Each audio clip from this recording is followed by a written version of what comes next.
What is going on, busy bariatrics? Let's talk about cardio after bariatric surgery. Because somewhere along the way, people got convinced that if they're not laying on the floor, sweating, dry heaving, and questioning their ancestry after a workout, that it didn't count. Meanwhile, their knees sound like bubble wrap every time they stand up. Here's the truth. Most bariatric patients do not need more punishment cardio. They need sustainable movement. And this is where the fitness industry has absolutely scrambled people's brains. We've been taught that more sweat equals a better workout, more exhaustion equals more fat loss, and more calories burned equals more success. None of that is actually true. Sweat is your body cooling itself, and that's about it.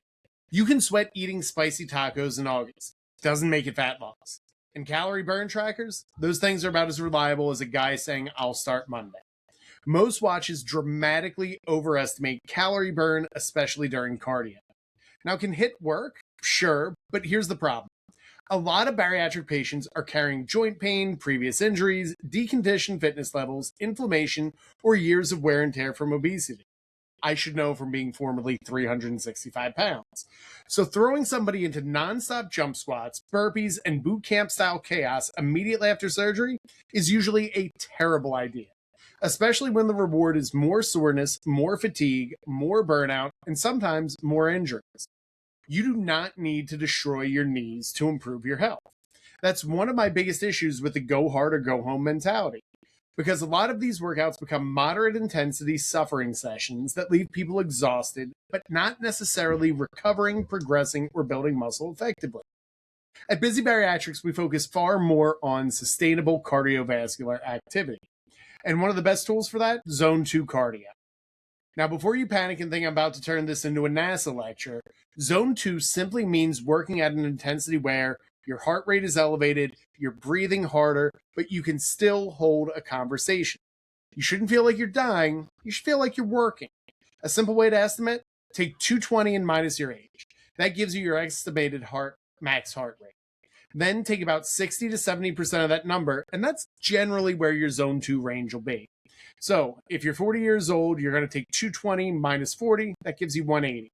60 to 70% of 180 gives you roughly 108 to 126 beats per minute. That's the range we generally target for steady state cardio. And what's cool about Zone 2 cardio is it's incredibly sustainable.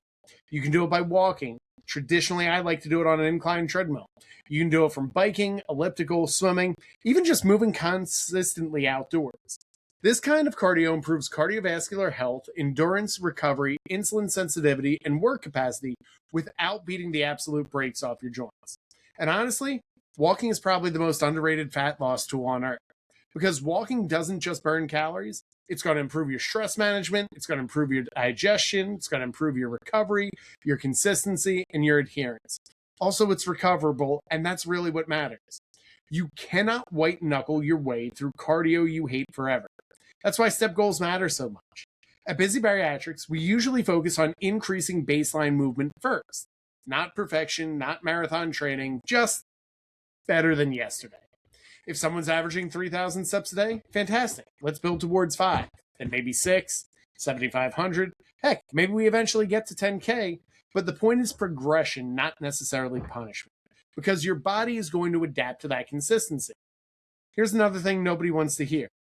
You cannot out-cardio your poor habits.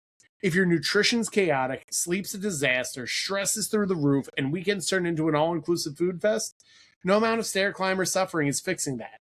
Cardio is a tool, not a magic eraser. And remember, after bariatric surgery, your goal should not just be burning calories. Your goal is building a body and lifestyle you can actually maintain long-term. That means movement you can recover from, movement your joints tolerate, movement that fits your real life. Because the assignment is alignment, not self-destruction. And if you eventually want to add some intervals, jogging, classes, or higher intensity work later, awesome. But your foundation should still be built on sustainable movement patterns first. The people who win long-term usually aren't doing the flashiest workouts. They're the people stacking boring consistency for years. They're walking daily, they're lifting consistently, they're managing their nutrition, they're recovering properly, and they're doing a little bit better over time. That's the real secret nobody wants to sell because it doesn't look sexy on Instagram. Thing is, though, it works. And if you're tired of trying to figure out how to balance cardio, strength training, nutrition, and real life after bariatric surgery, That's exactly why we built Busy Bariatrics. Follow for a no BS approach to post-op fitness and nutrition, and as always, keep getting busy.